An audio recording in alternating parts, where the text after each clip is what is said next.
Welcome back to MicroConf on Air. I'm the host, Rob Walling, and every other Wednesday at 1 p.m. Eastern, 10 a.m. Pacific, we live stream for about 30 minutes, and we cover topics related to building and growing ambitious SaaS startups that bring us freedom and purpose and healthy relationships. We do not ask for permission to start companies. We build and ship real products that sell to real customers who pay us real money, instead of using excuses like, I need to go build a slide deck, instead of actually shipping features and getting people to pay me. I'm excited today for our guests. We're going to talk about how to charge more for your software. And I love these stories because, MicroConf, startups, or the rest of us have really had a message for the past 10, 11 years. And it's usually we're not charging enough. Either we're not charging enough to a particular customer segment, or we're not charging enough to all of our customers. And if you're not reevaluating your pricing about every year, it depends on your space. If it's a fast moving competitive space, about every 6 months. And if it's maybe it's a little slower moving, fewer competitors, 12 to 18 months, you should be reevaluating. If you're not doing that, you're falling behind. And so today, I'm in a moment, going to be welcoming Eran Galperin to the show. And we're going to be talking about not only a rebrand that they recently did, but talking about how he planned and rolled out a pricing update just over it was last month, I believe, because he and I were chatting about it. He's in Tiny Seed, the fall batch of Tiny Seed. And so we were strategizing and he went on and did it. And so that's the kind of stuff we're going to talk about today. And it's a rare MicroConf on air because we already have an audience question. And we'll get to that in a few minutes. If you have questions for Eran or myself as we move forward, just go ahead and type them into MicroConf Connect in the MicroConf on air channel, or you can type them into the YouTube chat. So with that, I'm going to welcome Eran Galperin to the show. He's the founder of Gymdesk at gymdesk.com. It's online management software for gyms. He's been building tech companies since 2003, about as long as I have, and has over 20 years of experience in software development and leading product teams. Welcome to the show, man. Hi, Rob. It's great to have you. Glad to be here. Yeah, so I want to dig into this pricing change because I think people are going to be really interested to hear about it because they hear a lot of theory around, you should charge more. But the reality of that can be stressful, and it can be more complicated than just, well, how much more do I charge? Who do I charge more to? How do I think about this? So do you want to talk us through what made you reevaluate and think I am going to raise prices, and then B, how you went about trying to do the nuts and bolts of it? Yeah, for sure. So I think it's a very common story. When we just launched, literally six years ago, January 2016, we had a very basic version of the product that we have today. And we were going up against very powerful competitors in our space, established brands. And we priced ourselves in a way that we would compete on price. And over the years, as the product evolved based on user feedback, it was becoming obvious that we did not price ourselves correctly to what we have today. I think the pricing that we had worked for us when we launched 6 years ago, but we were way underpriced coming into 2022. And it's something we thought a lot about before we joined the Tiny Seed Accelerator. We had some conversations with investors that mentioned that potentially we're underpriced, but it's really hard to find the right timing to do a pricing update. First of all, there's a lot of anxiety around changing your pricing. A lot of the customers that did join us while we had a lesser version of our product, they did so because the pricing was right for them. And we were justifiably afraid to lose a lot of those customers that grew to rely on us to manage their business. So just for the audience, a little bit about what Gymdesk is. We provide online management software for gyms, martial arts schools, yoga studios, and any kind of membership type business. And they basically use it to run their entire business. So we also built a personal relationship with a lot of those businesses. So it's kind of hard to tell them when they rely on you to manage their business. It's like, okay, now it's going to cost a lot more because we did raise prices significantly. But the point came where it was time to update our pricing, and we were in the Tiny Seed Accelerator. That's one of the main talking points that you guys make. And I decided it was time. We were also updating our brand, which we will talk about in a little bit. And I felt like together, that was the time to do it. Right. That makes sense. And I like that you brought up the anxiety around it, because that is something that it's easy to say you should raise your prices. It is hard to raise your prices. And every time I've done it, it has really stressed me out.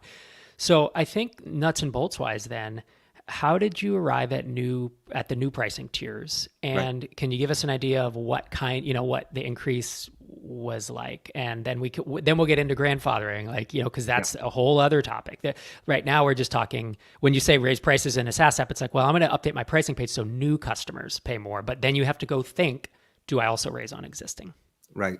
So when we picked our original pricing, I did do a lot of price comparison with our competitors, and I priced ourselves a little bit below everything they offer. Now, over the years, they also updated their pricing, and we didn't follow suit. So to prepare for this, I went over everything that they do with pricing, because there's a lot of different approaches. Some people do it based on feature, based on usage, some combination, and there's some interesting pricing plans that I saw some of our competitors do. I wanted to keep it simple. I believe simplicity is, especially for products that appeal to very small businesses, simplicity is very important to stay simple for them to understand. I don't know how else to put it, because they have so much to worry about. As a small business owner, I am one, you are one. There's just so much we do. If it's an enterprise type SaaS, completely different sales process. You talk to somebody whose whole job is to decide whether to purchase you or not. It's not the same. So we shopped around, we looked at everybody's prices, and we said we don't want to be the budget option anymore. So this time I'm not going to price myself under my competitors. I'm going to price myself around or even over what they charge. So I went from being a value option to being middle of the pack. And in practice, most of our plans were raised by over 50%, which is a major increase. Mm-hmm. So for our current customers, I came up with a plan to kind of break it down easy for them, and also to kind of reward them for being with us when we were a much lesser product. So I gave them a grandfathered option for 3 months. So we launched the pricing update January 1st, and they're going to stay with their previous pricing until April 1st. And then they're going to move to a discounted plan compared to our new pricing, about 25% less than what the new pricing is. So they get the original pricing for 3 months and then a discounted plan forever until they upgrade to a higher tier, or we update our pricing again. So that's basically how we went about it. And I wrote down an email that we kind of crafted together, explaining the rationale for the price increase. Our product has evolved. It's basically unrecognizable from what we had 6 years ago. Inflation alone increased by about 16% over those 6 years. And most of our customers responded very positively to that. Some of them even wrote back and said, congrats, you deserve a raise, Cool. which I found very nice, because, like you said, I did have some anxiety and concern about raising prices.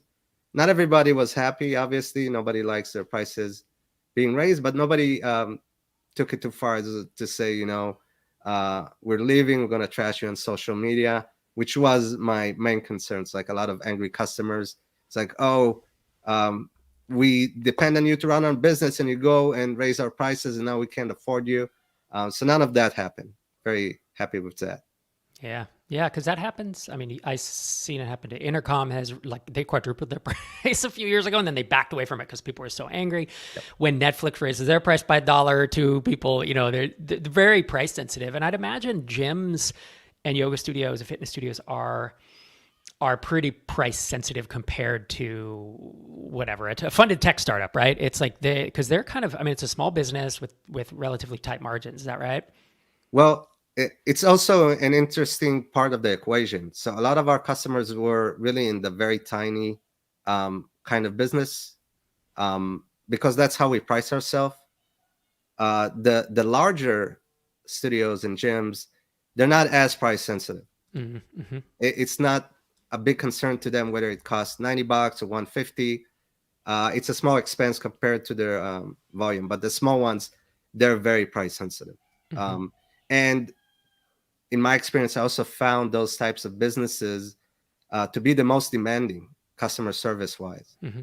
So part of the plan with this pricing update was, even though I didn't want to lose those customers, there's some that I'm fine with losing You if don't mind they losing them. Yep. made a ruckus around raising their prices. Right. Yeah.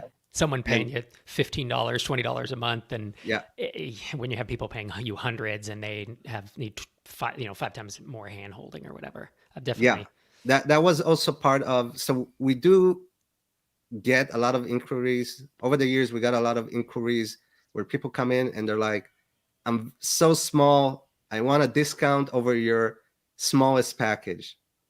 And sometimes I did concede, it's like, yeah, they are very small and they need a solution. I put them on discounted plans that ended up costing us more than they were worth, because those people, once they're in, they want you to do everything for them, because their mindset is that we're already paying you. It's like you Mm-hmm. should be able to do everything. Mm-hmm.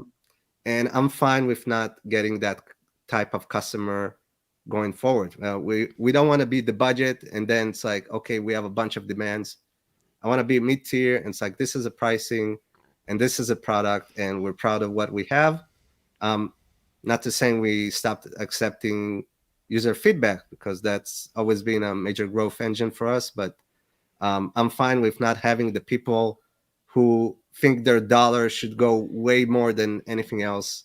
Um, so Yeah. yeah, that's another consideration there. Yeah, we have a comment from Christopher in YouTube. He's agreeing with you. He says, if your business is staying afloat from said software and you value your tools and business growth, why wouldn't you pay more if it's really helping, right? He's communicating that, Yeah, and some people see it that way and some people don't. And that's the thing. yeah, it's a different mindset. Yeah. You definitely, you're communicating a confidence. You have to have a confidence in your product to do what you did, which is to go from the lowest to a mid tier, and to basically say price was potentially an advantage. You may have won deals in the past based on price, probably did. And to say, you know what, that's not our value anymore. Like we're still a good value, but we are not the value option, the cheap option. That Right. actually our product stands up, to the rest of the space. Did you have to build up to that confidence, or when you were changing pricing, were you thinking, nah, this is where we are?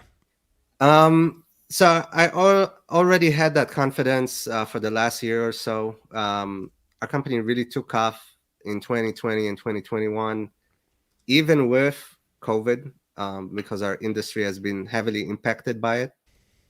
2020 started off with a bang. We just completed a redesign of our entire user interface, and we've seen conversion rates that we haven't seen ever, coupled with our organic leads growing over time. We've seen MRR growth months that showed an amazing trajectory until March, when COVID hit. Yep. And everybody started shutting down their gyms, their studios. We got a bunch of emails like, I'm going to need to freeze my plan. Mm-hmm. April, May, first months ever with negative MRR. Wow. And then it kind of fizzled out. And by winter, we were back on the horse. I think without COVID, 2020 would have been amazing for us. Still ended up being very strong. And 2021, I guess because many of our customers are US based, has been just gangbusters. It's like we basically more than doubled our MRR in 2021, where it was already pretty substantial in 2020. Mm-hmm. Um, Yeah. Do so you at want to this give point, yeah. do you want to But give people an idea of like where you are at in terms of size? You don't have to say your revenue, but a number of employees, how many customers yeah, approximately, even if you're vague. yeah, I'm completely fine with sharing our numbers. So we hit 45K MRR last month. Good for you, man. Plus, we get now significant revenue from revenue share with payment processors. So I'm still not comfortable including that in the MRR, but that's an additional 5-6K a month. We have around 600 customers now. Each one of those is a business with hundreds of members. Some of those have multiple locations. Um, and what was the last metric that you used? I was saying how big your team size? Oh, the team size, right? So we now have 5 full-time employees. We started the year with just me. Wow, you really Yeah, hired this year. I didn't yeah, realize that. I didn't realize you went from 1 to 5. Yeah. yeah. It was gradual. I added my first full-time hire in August, marketing guy that has worked with us on a contract basis in the past. Excellent fit. Then I added our first customer service person. Best decision of 2021. It took so much stress off of me. Yeah, I bet. Yeah, I've been doing customer service myself for almost 6 years, and as we got to this size, it was becoming a data interruption. I Yep. wasn't spending so much time as I was spending mental energy on it. Yeah, It big was time. really bringing me down. So now we have 2 customer service people. We service 2 different time zones. I also added a QA person that helps with other aspects of the business, and myself, 5 full-time employees. Awesome. That's cool. Yeah, founders listening to this, don't do your own support for 6 years. This is not a thing. The last SaaS company I started, I did it for about, we launched and I did it for about 3 or 4 months. And I was like, I just can't do this anymore. And so I Yeah, hired somebody and I still had my finger on the pulse. I still would skim through them because we were still so early. I wanted to know the feedback. He would escalate a lot of things to me still, but I wasn't that frontline. Ding, I have to stop writing code. Ding, I have to stop writing this blog post. Ding, you know what I mean? And yeah. that was the stress that I think you're referring to, where it isn't that many hours, but it's the interruption that kills you, and the stress It's of not it. it's not just that. So that interesting you brought it up because that was also part of our previous pricing consideration. I was very against like doing sales calls and taking customer service calls in general. People would like, I want to speak to you on the phone. I'm like, sorry, online only, and kind of filtering out the people that are not comfortable with that. We built our service to be very self-service oriented, so we don't get a lot of volume, but now we do accept people want to have a phone or a video chat with someone to go over the software. We do live demos. My customer service people, they kind of function both as actual customer service, but also as basic salespeople. Because the product is so good, all they have to do is walk the customer through it, and usually that closes the deal right there. So yeah. Yeah, that is nice. So we have a question from the audience. It's from Dan in MicroConf Connect. And it's an interesting one. It's one I've never heard asked before. He says, are there ways to ask certain satisfied customers that are getting a ton of value to pay more? And if you have questions and you're in the audience, please ask them. We'll be taking them for the next few minutes as we talk about this one. And then hopefully we have time to talk about the rebrand. I will weigh in on this first. So I've never heard of anyone doing that. Although I personally would think about a way of like, if they're getting a ton of value, how can you measure that value and then restructure your pricing such that that is just your pricing now? That it's not like they're not like edge case individuals. It's like they have 10,000 subscribers and everyone else only has 1,000. I'm just going to charge based on subscribers. That's a very simple way to do it, but I would try to think, is there a way to measure the value they're getting? Is it number of locations, number of seats, number of whatever? Because I won't say it feels unfair, but maybe it does, right? If you literally single out 3 companies and you're like, you're getting a lot of value, I'm going to double your pricing. I think there could be friction there. What do you think, Eran? Yeah, it's an interesting question. I think it really depends on the product that you offer. For us, we are able to track multiple metrics in which the business is using us, and we can tell there's definitely customers that get more out of the product. That doesn't mean that they're necessarily willing to pay more, right? Some of them might be budget conscious because they're smaller, but I also have their full business metrics, so I can tell who can afford to pay more. Right. But still, I didn't want to go about it like that. I didn't want people to feel they're getting singled out because they make more money. I know personally that's something. A lot of our competitors, they don't offer a free trial like we do, where you just sign up and you can try the product. You have to go through a sales call, and usually that sales call is also a qualifying call, where they kind of determine how much you're going to be able to pay, and they price you accordingly. I hate when people do that to me, and I don't do that for my customers. So everybody can see our pricing is transparent, and they pay according to that. So I personally wouldn't do that, but maybe with a different product, it would make sense. Yeah, the exception I can think of, I was just trying to think as you were talking, is I think if you are mostly enterprise sales, that's kind of how it's done. It's usually, yep. And you usually need these big contracts because they are kind of a pain. And if you signed a contract with someone and yeah, let's say they were getting a ton more value. You typically have annual contracts that renew, and then that next renewal, you could approach them and say, we're going to double your price, but you need some justification for it, and then see what happens. And they'll either flip out and say they're going to cancel, and then you say, well, we won't double it. What if we go up 50%? And, it becomes a negotiation at that point. But It's different because you are mostly or solely self-serve, at this point, and it's a different business.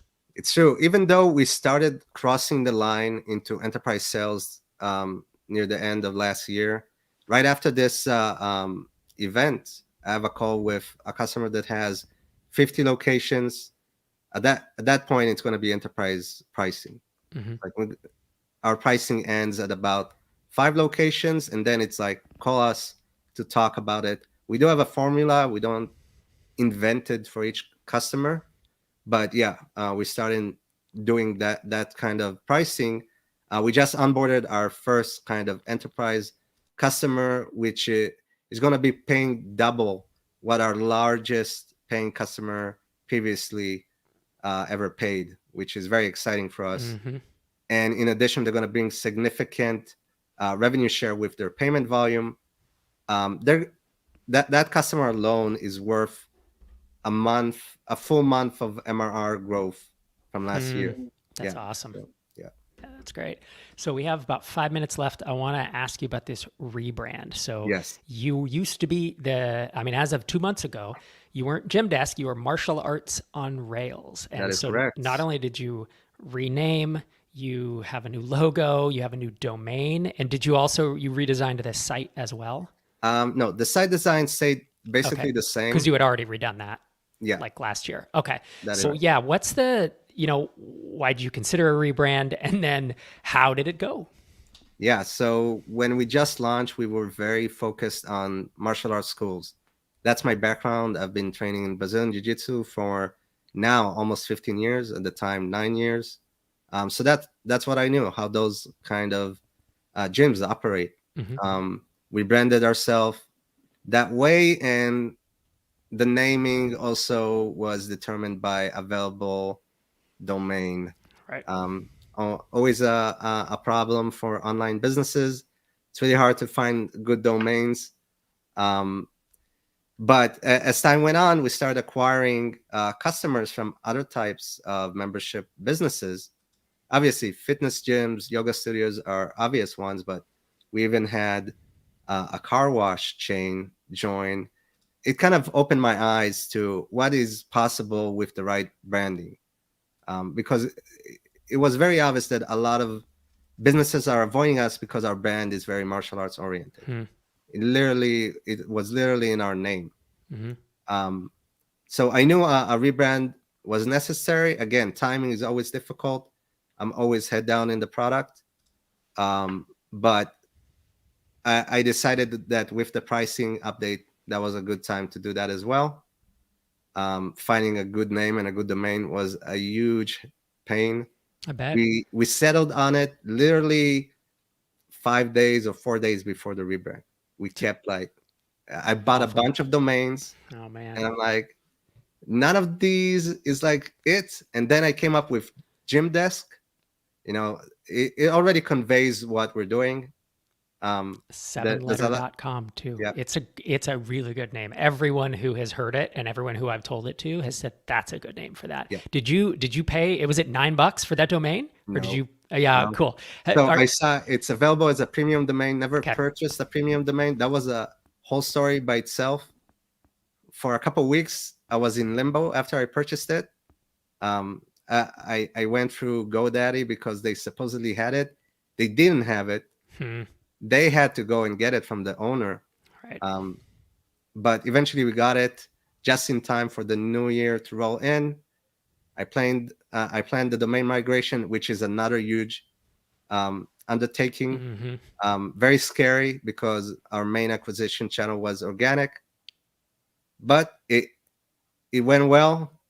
We did take a hit on SEO, but surprisingly, 2 weeks later, we're already picking back up.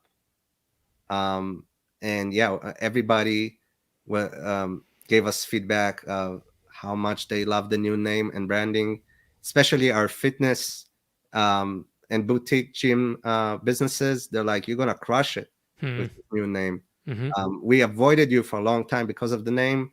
And now it's like, no reason. This is it. Every gym wouldn't want to use you. Yeah. That's awesome, man. That's got to feel good. Do you have was there any fallout, any negative stuff from the rebrand? Any either feedback or like SEO, just anything that. Yeah. So the domain change itself brought up a bunch of issues that we had to tackle. For a while, some of our customers were not able to access our website for weird reasons. Somehow the domain we bought, which sounds very naive, but it was flagged as 18 plus in some countries. Wow. And people that had a content filter on their phones suddenly couldn't access it. And it took us a while to figure that out. Yeah. One of our customers they called their mobile provider and they're like, oh yeah, we're not serving that website because it's marked as 18 plus. So once they disabled their content filter, I reached out to those networks and asked to be delisted. They have a channel for that. But weird stuff like that came up. But so we're pretty much over the bulk of it now. Yep. That's cool. We got a comment from Christopher Leslie. He says, just pulled up Gymdesk, and honestly, you guys are worth the cost. I'm sure that Thanks, Eran, Christopher. Appreciate it. Eran likes hearing that. Well, we are at about time, sir. Thanks so much for joining me today. If folks want to keep up with you on Twitter, it's your first and last name, Eran Galperin. And of course, gymdesk.com if they want to see what you're up to. Thanks for taking the time. Thanks so much, Rob. Absolutely. Great chatting with you. All right. And thanks to you for coming back every other week. As we roll out, I want to let you know Tiny Seed Batch 5, the spring batch. It's actually, there's going to be an Americas batch and Europe, Middle East, and Africa, and EMEA batch. So those applications open on Monday. Head to tinyseed.com. That's Monday the 21st? No, that's not true. 24th of January. If you're interested in learning about how B2B SaaS and no-code intersect, head over to microconfremote.com, and it's $30 for 6 recordings of 6 talks at MicroConf Remote that we held just a month or two ago. We also have an information session that we're doing next Tuesday for the Tiny Seed batch. It's like a 1-hour Q&A live, so sign up for that, tinyseed.com if you're interested. And as always, thank you to Hey and Stripe for being our headline partners for 2022. If you're interested in sponsoring any of the MicroConf events or offerings, don't hesitate to reach out. Support@microconf.com. And I'll see you back again here, same time, same place, in 2 weeks. Thanks for joining me.